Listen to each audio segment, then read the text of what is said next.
po jako akawuwo kati weetaba mu bikolwa ebiyinza okuleetera obuzibu.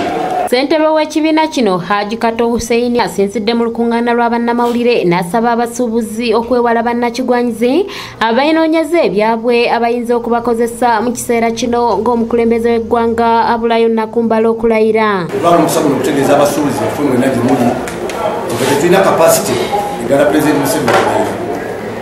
Naye ffe ng'abasuubuzi njagala okukubiriza abasuubuzi ffenna omuntu yenna ayagala okweremeka musuubuzi tutwalanga ffe ng'ekyokulwanyisa kyabwe ebyobufuzi gye bali tekijja kusoboka olwansonga ffe tusanze challenges nnyingi mukimanyi bulungi nnyo tubadde mu COVID-19 tulina abasuubuzi abasoba mu kakaaga oba mu mutwalo abatakyali mu kibuga Kampala amaduuka makalu.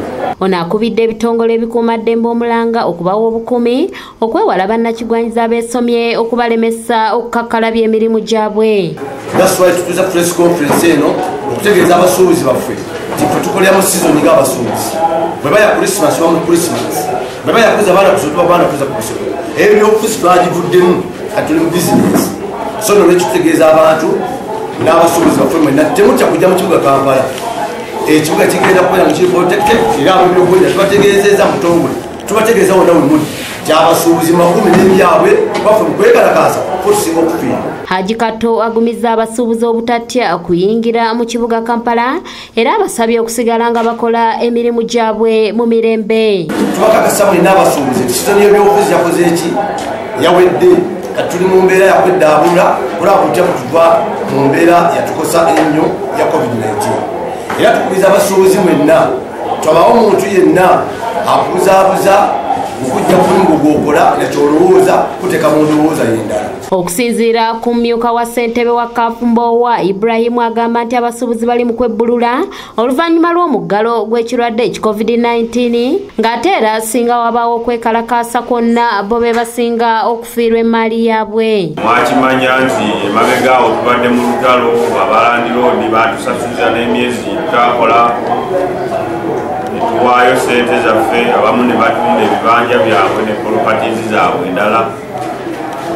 Tubadde tukosebwa ne kafyu awamu n'emiwendo gy'entambula egibadde girinnye olwa social distance gye baateekawo nti ne bizinesi zennyini zibadde zitambula mpola.